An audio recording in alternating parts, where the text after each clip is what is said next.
Yeah. Okay, that's you. For those of you who don't know, well, we're talking about dance and balance. I crashed smack onto the footpath yesterday and I've done a bit of damage to myself, but I'm all right. So the song that we were going to play, that some technical difficulties, is called Life is a Dance. But I like to say dance is life. That's been my life's experience, really. And I first encountered dance when I was around about 6 years old, when some wonderful parents of a friend of mine offered to pay for dance lessons for me. And I went along, and it was ballet at the bar and tap dancing. And I was having a wonderful time. But my friend, she didn't like it. So that was the end of that. It had to stop. So I was so disappointed. Anyway, this was during the war years, and I was in Sydney. And when we came back to Melbourne, I pleaded, please, please, please, can I go back to dance? I think the problem was that my grandmother, who I was living with, wasn't able to finance it, so it never happened. But I took up calisthenics, and for those of you who may not know what that is, it's exercise and some dance involved. So I got a bit of dance, but not like I really wanted. So life went on, and around about when I was 14, American square dancing came to Melbourne. I don't know if any of you other people with this coloured hair remember square dancing. It was great. I wasn't allowed to go ballroom dancing because I was considered too young to dance with the boys, but I could do square dancing. So off I went every week to square dancing. Had a wonderful time. However, my stepmother had been a competition ballroom dancer, and I couldn't wait. I'd seen all her beautiful costumes, you know, with sequins, and I thought, oh, I want that, I want that. So 15 came, I was 15, and off I went. Several times a week to Coburg, what are they called? Town Hall, Brunswick Town Hall, Preston Town Hall, because I lived in Coburg at the time. And it was wonderful.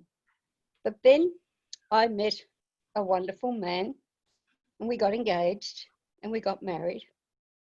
The problem was he couldn't dance. If you turned him around 3 times in a waltz, he would fall over because he got dizzy. So on my wedding eve, I knew I wasn't going to dance anymore.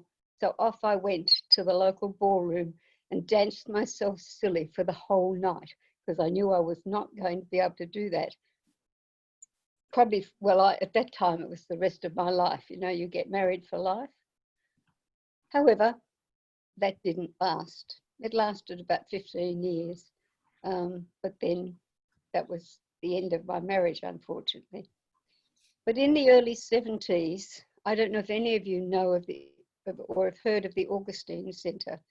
It was called the Augustine Centre for Drama and Growth, and Reverend John Alexander created it as he took over the Hawthorne Church, but he turned it into a centre for drama and spiritual development and all that. So off I went there, and drama and dance again. I was able to dance, and that actually inspired my studies. I went off, I met a man there who taught at Rusden, what was Rusden Teachers College, and he said, oh, come along, you know, you'll do really well here. So off I went, entering into 4 years of formal study in dancing. I was ecstatic. It was wonderful. And then that was about 1974. And so I studied modern dance there are many different forms of modern dance. I choreographed dances, I performed, I taught groups, and we all performed this. I had a ball. And then that went on all with my teaching career. And then I retired from teaching and everything was very quiet. Oh no, I forgot. There's something else. Way back in 1978, I met a man, and we decided our church services at that stage, we all created them. We didn't have a minister who ran the show. As a community, we created them. And here we are, performing a dance that we created as part of a service. We're out in the park here, but this was magic. I finally found love once again. And we danced and we created this dance and we rolled around the floor and we had a wonderful time. And so we magically fell in love. Thank you, Rod. Can you take it off? That's it. Yeah. So then we retired, both of us retired from our careers, and we found dance again. Only this time it was ballroom dance. So we studied, we got our golden medals, and then we went off to teach for 7 years at University of the Third Age in ballroom dancing. And here we are, a very different scene of us dancing together, overweight, but never mind, we had fun. Thanks, Rod. Take it off, please. Okay. So we had recently gone back to ballroom dancing after a time not dancing, and along comes the shutdown.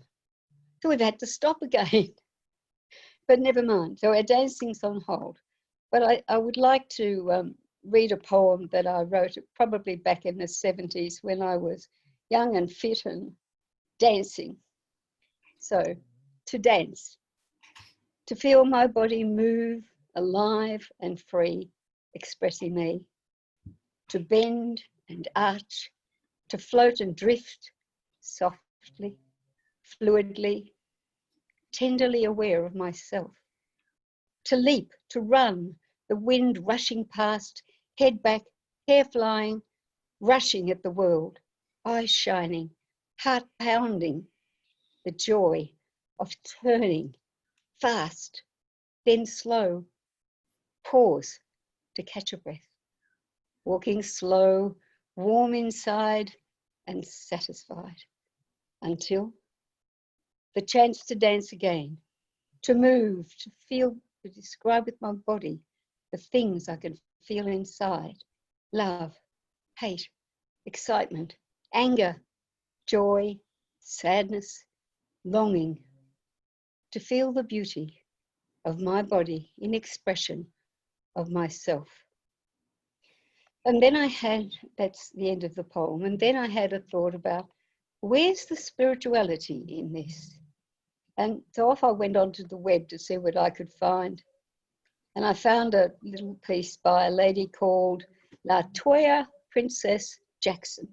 And she says, dance is imagination brought to life. Dance is prayer. Dance is meditation. Dance is walking through the clouds, flying among the stars, gliding on the moon, and experiencing the pure bliss of heaven on earth. Thank you, everybody. Oh.